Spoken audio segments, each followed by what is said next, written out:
Good morning. So welcome to చరిత్రలో ఈరోజు. So ఈరోజు మన ఈవెంట్స్ అంటే ఈరోజు ఫిబ్రవరి 29న ఈవెంట్స్ ఇండియాలోని లేదా వరల్డ్లోని డిస్కస్ చేయబోయే ముందు మన యాక్చువల్గా ఇది లీప్ ఇయర్ అనమాట. లీప్ ఇయర్ అంటే ఏంటి ఒకసారి దాని గురించి డిస్కస్ చేసి then will go for the events on respect to same dates on respect to Indian and as well as world discuss చేద్దాం. సో ఫస్ట్ లీప్ ఇయర్ అంటే ఏంటి అంటే ఇది ఎందుకు వచ్చిందంటే ఒకసారి కాన్సెప్ట్ మనకి ఇయర్కి మనకి సన్ చుట్టూ సూర్యుడి చుట్టూ కూడా భూమి 365.2422 రెవల్యూషన్స్ అనమాట. సో ఈ రెవల్యూషన్స్లో జనరల్గా ఎవ్రీ ఇయర్ క్యాలిక్యులేషన్స్ చేస్తే 365 రెవల్యూషన్స్ పర్ ఇయర్ సన్ చుట్టూ తిరుగుతుంది.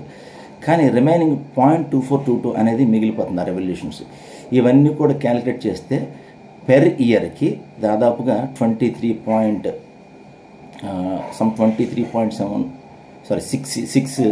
అవర్స్ ఉండిపోతుంది మనకి రఫ్గా. ఏది పెర్ ఇయర్కి చూడండి, మళ్ళీ చూడండి ఒకసారి. 0.2422 అనేది ఈ మల్టిప్లికేషన్ చేస్తే మనకి పెర్ ఇయర్కి 5.96 ఆ రేంజ్ అవర్స్ ఉంటుంది అనమాట. సో ఈ 5 పాయింట్స్ అరౌండ్ అబౌట్ 6 కదా. ఈ 6 × 4 ఇయర్స్ ఎంత అవుతుంది? 4 6 are 24 అవర్స్. సో 24 అవర్స్ అంటే ఒక డే.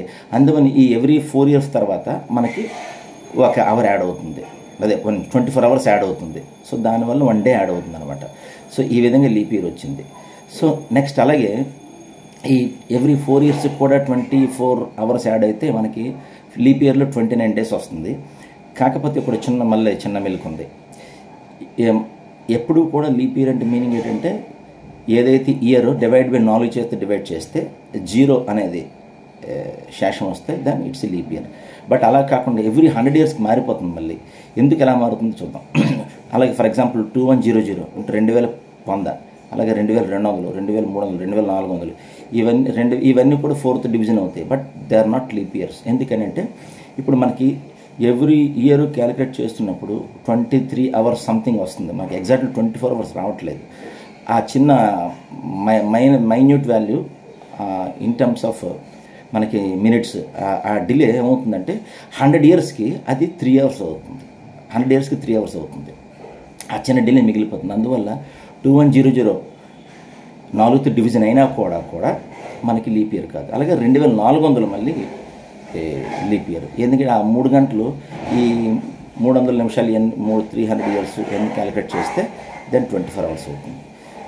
సో ఇదండి లీప్ ఇయర్ గురించి. ఇప్పుడు coming to the Indian history. ఈరోజు జనరల్గా బర్త్డేస్ సంబంధించింది ఇదంటే మన 1896 మన 6th prime minister of India Morarji Desai గారు ఆయన బర్త్డే అనమాట. సో లక్కీగా ఆయన బర్త్డే ఎవ్రీ 4 ఇయర్స్కి ఒకసారి సెలబ్రేట్ అవుతుంది. జనరల్గా బర్త్డే అంటే ఎవ్రీ ఇయర్ కూడా చేస్తాం, బట్ ఇది గ్రాండ్గా ఎవ్రీ 4 ఇయర్స్కి ఒకసారి జరుగుతుంది. అలాగే వరల్డ్ ఈవెంట్స్కి వచ్చేసరికి ఫస్ట్ 1996లో ఇది క్రికెట్కి సంబంధించిన విషయం. కెన్యా అనే చిన్న కంట్రీ వెస్టిండీస్ని ఆ వరల్డ్ కప్లో 1996 వరల్డ్ కప్లో 93 రన్స్కి ఆల్అవుట్ చేసింది. సో ఇదండి ఈ క్రికెట్ సంబంధించినది. ఇది ఒక కొంచెం చిన్న ఆ క్రికెట్ రంగంలో ఒక అద్భుతం అనమాట.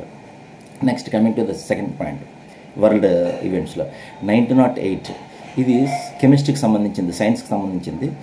ఇదంటే హైకే కెమెర్లింగ్ వన్స్ ఆయన సైంటిస్ట్ గారు హైకే కెమెర్లింగ్ వన్స్.